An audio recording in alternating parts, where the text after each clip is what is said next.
All right, good morning. Let's just talk about vectors real quick. So, what is a vector? As stated in other videos, other places, a vector is simply an arrow. That's because vectors have both what we are going to call a size or magnitude of them and a direction they're traveling. Okay, so vectors, as I said, are arrows. They can come in a lot of different directions. Pretty simple. So, to get to the meat of it, what do I need you to know? So, let's start off with just drawing some arbitrary vector. Let's just, let's say we have a vector, and let's go ahead and just draw some arbitrary vector.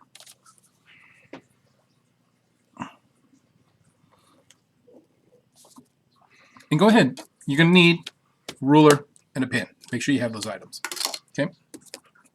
Let's take this vector and chunk it into a coordinate system.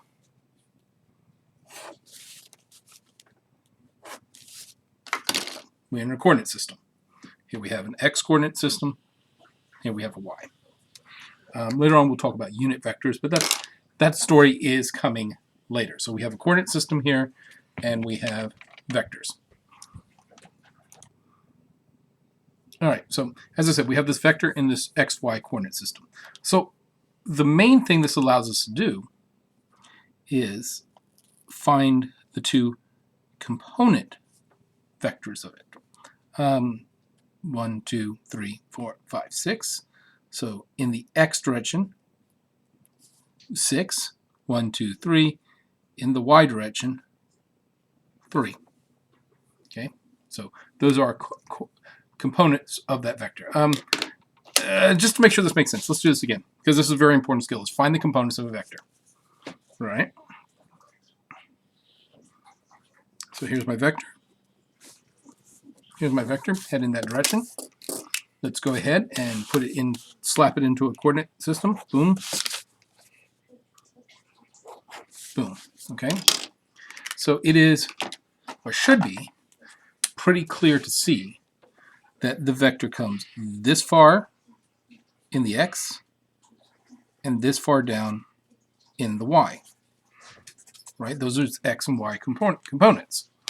And so we would say that the x component of this vector is 1, 2, 3, 4, but since it's going this way, -4, and the y component is equal to -2. So those are the x and y components of this vector.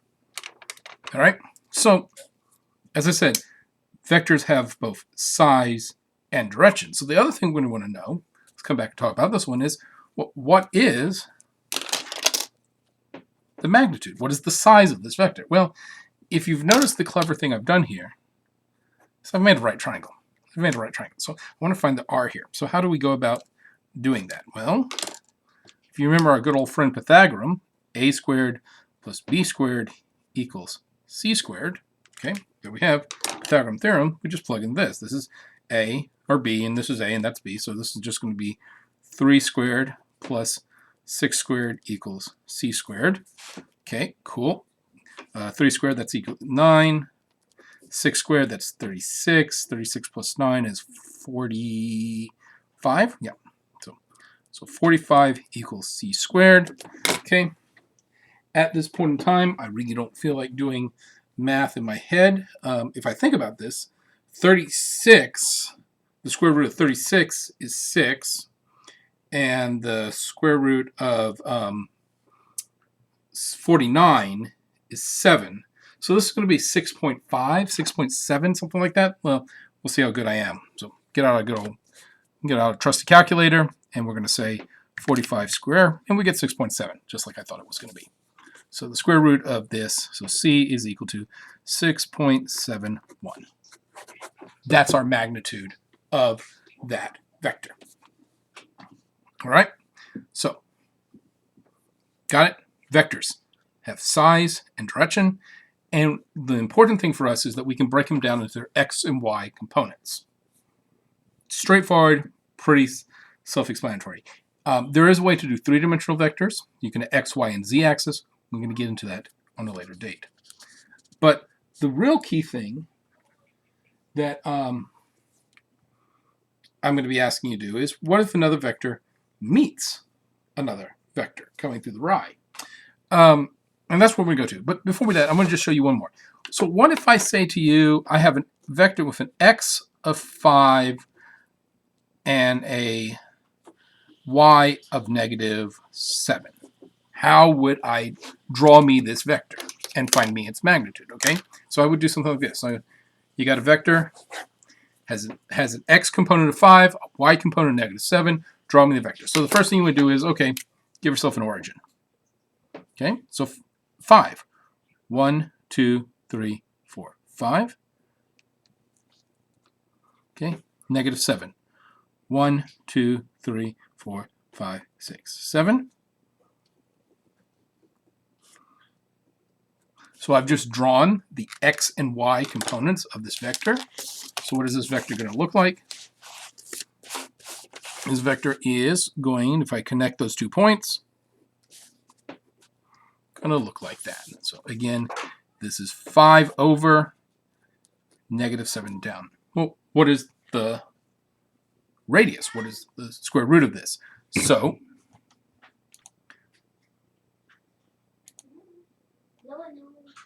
okay, so what we're going to want to do here is we want to find what is the radius of this. What is the magnitude? So again, 5 squared would be 5 times 5, right? And then this, negative 7 times negative 7, well, that's 49, so we just add 49 to that. Okay, take the square root, and it's 8.60. That's the radius. So that's how you go about finding vectors. So now, let's get to the next part.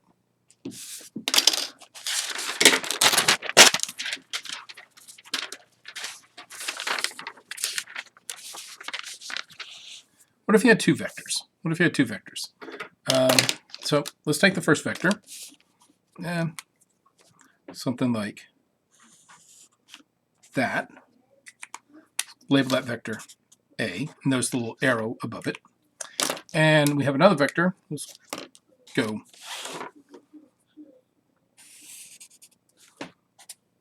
B. So you can imagine, let's say you walk this direction for a certain amount of time, and then you walk this direction for a certain time. Well, if you want to know how far you walked, you just measure that. And let's say in this particular case, you have walked 4 centimeters, and in this particular case, you have walked 7 centimeters. So the total distance walked is 7 plus 4, which is 11 centimeters. But the more interesting question that we're going to be interested in is, how far are you away from the beginning? How far are you away from home? And so you find that by taking these 2 points and connecting them. So we would say that this is A plus B. Okay? Let me show you that a different way. Let's take another vector. Call this one, I don't know, vector D. And we're going to take another vector right here. Call that one E. And the question that might be asked of you is, what is D plus E? What is D plus E? So vectors don't really have a place in space. They have a magnitude and direction, but I didn't say they have a position. So these 2 problems are actually the same.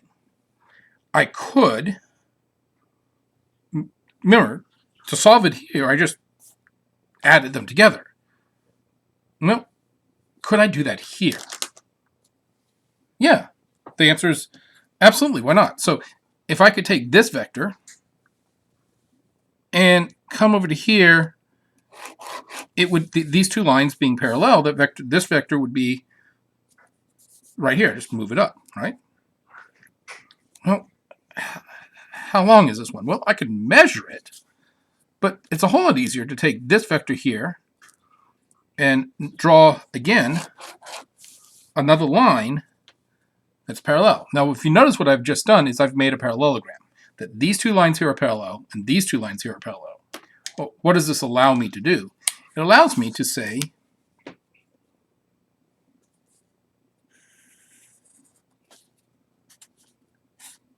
there's my answer, D plus E. Okay.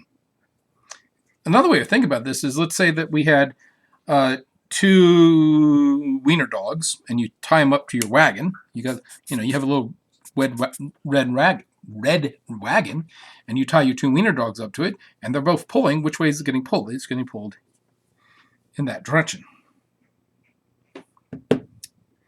But how do we know this is correct? How do we know this is right? Well, let's look at this problem again. So D. Let's look at this problem. Let's see how close we got to the right answer here. So again, if I break these vectors down like we previously learned into their x and y component, D is 1, 2, 3, 4, 5. 5 in the x direction, and 1, 2, 3, 4 in the y direction. And then coming to look at the other one, right? E in the x direction is equal to 5, and E in the y direction is equal to, because it's going the opposite direction, -2. All right? Well, what's going on here? Well, I'm simply going to add the x's and add the y's. So 5 plus 5 is 10, and 4 plus -2 is 2. And let's take a look at the red. Let's take a look at this red triangle. How does it go? 1. So it goes all the way over here and all the way over here. And see how close I got. 1, 2, 3, 4, 5, 6, 7, 8, 9, 10. 1, 2, 3, 1, 2, 3, 4, 5, 6, 7, 8, 9, 10, 11. So it's 11 and a little less than 2. So I might not have drawn it correctly. I might not have drawn correctly, but we get close. You kind of get the idea here. Again, we can come back up here and check on this one. So 1, 2, 3, 4, 5 over, and 1, 2, 3, 4 up. And then the red one is, well, that's actually 4.5, but who's counting? 1, 2, 3, 4, 5, 6, 7, 8, 9. 9 over, and 1, 2, 3, 4 down. So you notice that this ends up being just straight across there. All right, so a couple more practices, and then there will be an assignment that is due on Wednesday. So a couple more practices. Let's have a couple of vectors just to play with. So I'm going to just draw some. I'm going to try to be accurate this time.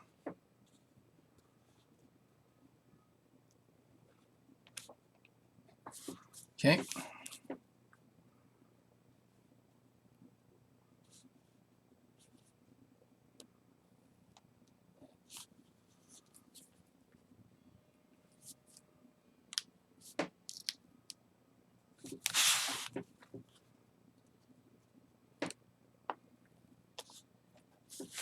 All right, let's label them. Let's call this one A. Let's call this one B. Call this one C. So let's just call them out. Let's go A plus C. All right, so we know, again, we want to break these down to the component vectors. So this is 1, 2, 3, 4, 5. 1, 2, 3, right? This one here going down and over, that's -3, -2. And this one is down and over, so that's -1, 1, 2, 3, 4, and +4. So A plus C, so A would be 1, 2, 3, 4, 5, 1, 2, 3. Plus C, C is 1 down and 1, 2, 3, 4. 4 over. So now that I got an idea of what this looks like, let's visually take a look. So I'm going to draw a parallelogram. I'm going to visually try to figure out what the answer is going to look like. So come over very carefully. Make sure that this line here is parallel with that one. Okay. And then here, I'm going to slide it down. Make sure those two lines are parallel. Right? Made a parallelogram. Going to connect the two dots. And that's my answer. Now, let's check ourselves mathematically. So a plus c is simply, ax plus cx and ay plus cy. We're just going to add the x's and add the y's. So 5 plus 4 is 9. And -1 plus 3 is 2. We'll see how we did. 1, 2, 3, 5, 6, 7, 8, 9, and 2 up. So that's 9 over and 2 up. Okay, just to make sure you understand, we're going to do 2 more practice problems just to make sure you understand this. So, what about b plus a? Okay, so b starts us off here and goes down 3 and over 2. Okay, and then a goes 1, 2, 3, 4, 1, 2, 1, 2, 3, 4, 5 over and 3 up. 1, 2, 3.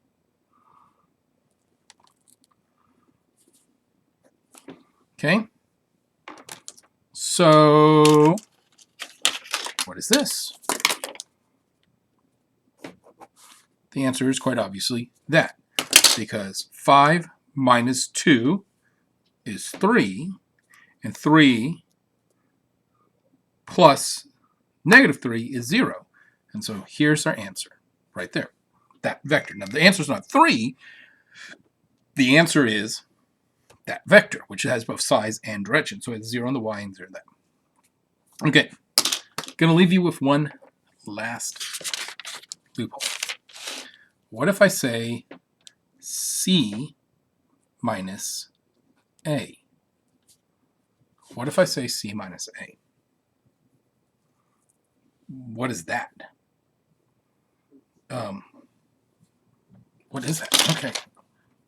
C minus a. Okay, so let's think about this. Okay, so c is 1 down and 1, 2, 3, 4 over. Okay. A is 5 over. 1, 2, 3, 4, 5, and 3 up. 1, 2, 3. Right? Here's C. Here's A. But we're not adding A. We're subtracting C. And so a key thing to know here is subtracting, or this sign is just the negative of A. I'm really just adding the negative of A, and negative just means the opposite. So while A goes 1, 2, 3, 4, 5, negative A would go 1, 2, 3, 4, 5, and then 1, 2, 3 down. Okay? So C minus A. Right? So again, let's draw our parallelograms. Let's draw our parallelograms.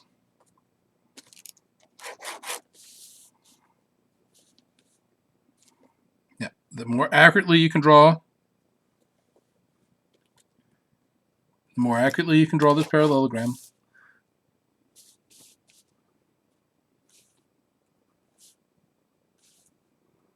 I know I messed up somewhere because they should come out cleanly, but let's just imagine for a moment that here's my answer of C minus A. Okay? And if we think about this, 4 minus 5 is -1. -1 minus 3 is -4. 1, 2, 3, 4 minus 1. But I want you to notice something interesting. I'm going to redraw. So here's our answer. Here's our answer, right? We just added the negative. Algebraically, not that hard. But let me draw it one more time, and I'm going to leave you on this. So I'm going to draw it one more time. I'm going to try to be more accurate than I was this time. So A. 1, 2, 3, 4, 5. 1, 2, 3. You've seen me draw this hopefully 100 times by now. So A has a x component of 5 and a y component of 3. C has a y component of -1 and x component of 1, 2, 3, 4.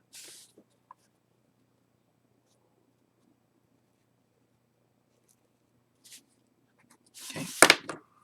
This is A. This is C. And we want to know what is C minus A.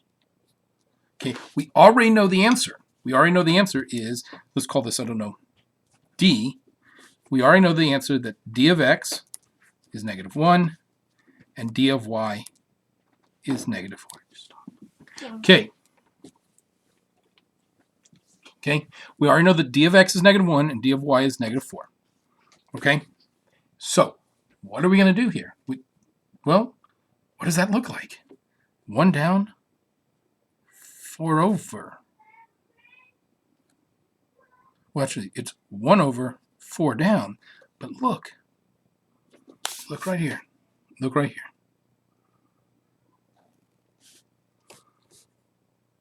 -1, -4. So C minus A is simply go from the head of A to the head of C. And this is going to become very powerful. All right, there will be practice problems linked with this. Due Wednesday. See you there. Good luck.